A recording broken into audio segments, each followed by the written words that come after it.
Dalam bayangan sidang Mahkamah Konstitusi yang mendatang, tim nasional Ganjar Mahfud bergerak cepat, mempersiapkan seorang kepala polisi daerah dan sejumlah ahli untuk menjadi saksi dalam sidang perselisihan hasil pemilu 2024. Dengan bukti-bukti kuat dan strategi hukum yang matang, mereka bertekad untuk memastikan keadilan dan legitimasi hasil pemilu. Namun, tantangan berat menanti, dari mobilisasi massa hingga perbedaan suara yang signifikan.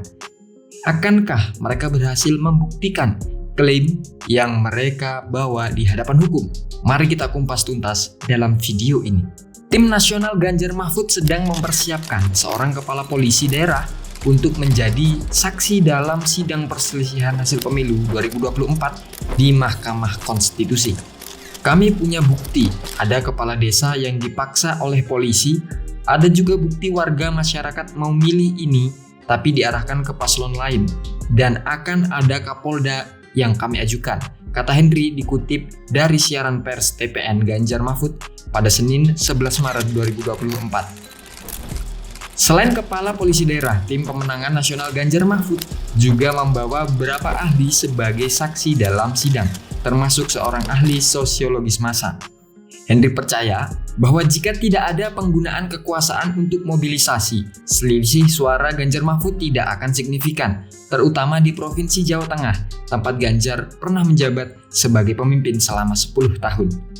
Dia menunjukkan bahwa dugaan mobilisasi massa terjadi di Kabupaten Sragen, tempat pemilih diberondong untuk abstain dari voting sehingga tingkat partisipasi pemilih hanya sekitar 30%. Politikus dari PDIP tersebut mengungkapkan bahwa gugatan yang akan diajukan ke Mahkamah Konstitusi tidak akan berfokus pada perbedaan jumlah suara yang diperoleh Ganjar Mahfud dalam pemenangan pemilu. Kami tidak akan larut dengan masalah selisih angka perolehan, tapi kami akan fokus pada TSM karena kejahatan ini sudah luar biasa. Kita akan yakinkan hakim dengan bukti yang kita miliki bahwa ini betul-betul kejahatan yang TSM, kata Henry.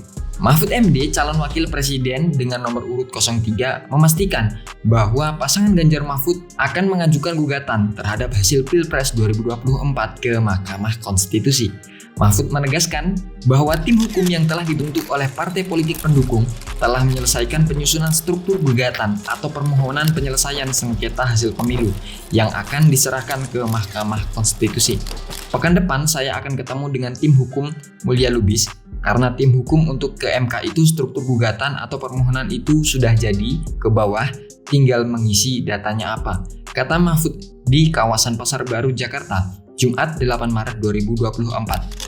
Ex-Menko Polhukam tersebut kemudian menerangkan pentingnya jalur hukum ini untuk mendapatkan legitimasi hasil pemilu 2024. Kalau betul memang seperti yang ada di perhitungan sementara, kita akan proses secara hukum, agar ini selesai secara hukum juga, tidak menimbulkan isu yang menyebarkan cacat hukum atau tercerainya hukum, ujar Mahfud.